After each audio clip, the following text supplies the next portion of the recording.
Hey guys, Jacob here.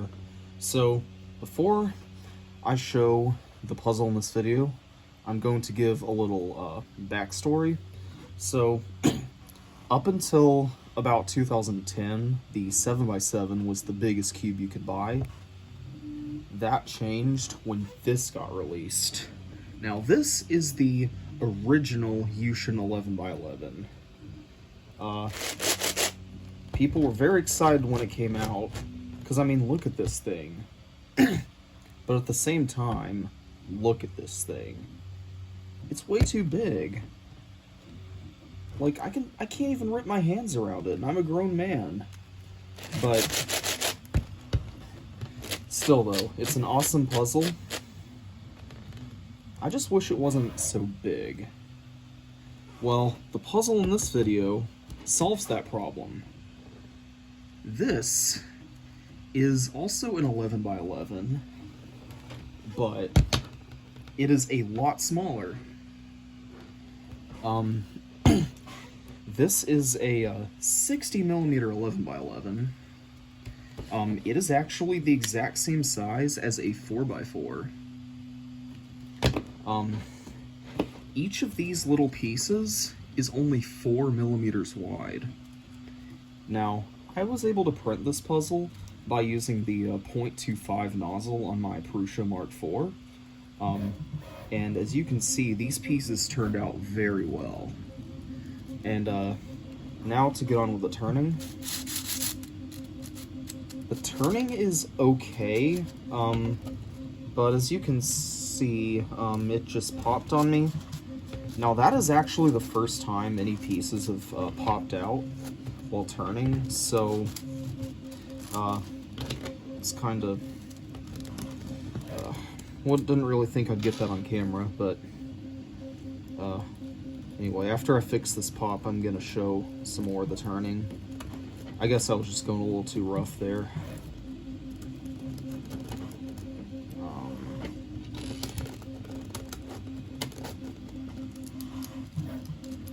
Hang on.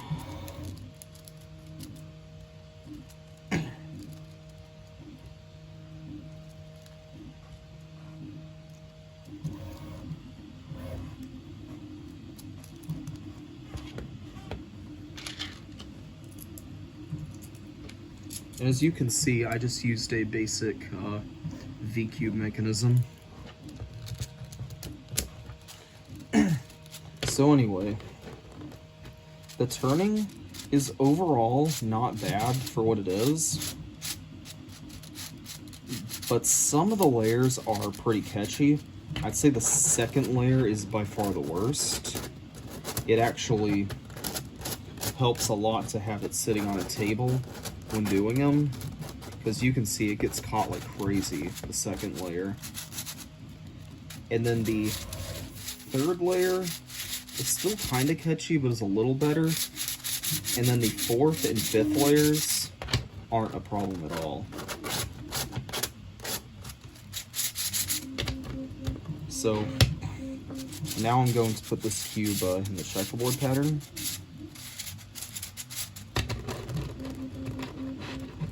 So this cube, the reason I made this cube was part of an experiment. With my .25 nozzle, I wanted to see how small pieces I could make. So I tried 4mm, and as you can see, that turned out very well. I guess technically the first one was the mini Gigaminx. Since that turned out so well, I decided to go and make this. So here's what it looks like in the checkerboard pattern. It's as you can see, it looks very cool in the checkerboard pattern. I like the idea of being able to make puzzles with cubies this size or even smaller. So since this cube turned out so well with 4mm cubies, I'm thinking about making another big cube with 3mm cubies. Or if that doesn't work, I'm gonna try 3.5. pretty much trying to find out what the limit is for how small I can make the cubies before it has problems printing. So, in corners cutting, it does it a little bit, but if I do any more than that, it'll pop. So,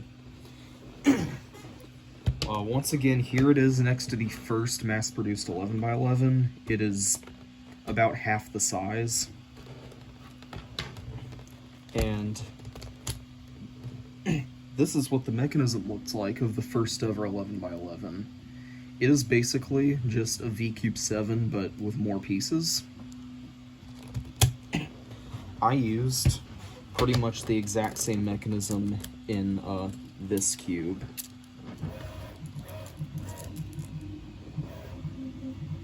It's just, this is literally just a cubic scaled down version of this cube.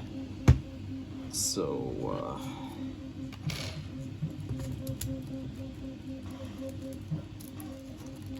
yeah. Hang on. Fixing pops on this cube's a little tricky just because how tiny these pieces are. But, yeah. I didn't expect it to pop there at the beginning of the video. I actually did a solve on this cube earlier, and it actually went a little bit better than expected. Of course, it was pretty catchy, but I mean, I feel like that helped break it in a little bit. It does work pretty reliably, and yeah, so I'm about out of things to say for this video. I actually finished this puzzle a couple days ago, but the reason I'm just now filming the video is because I'm actually assembling my third Prusa.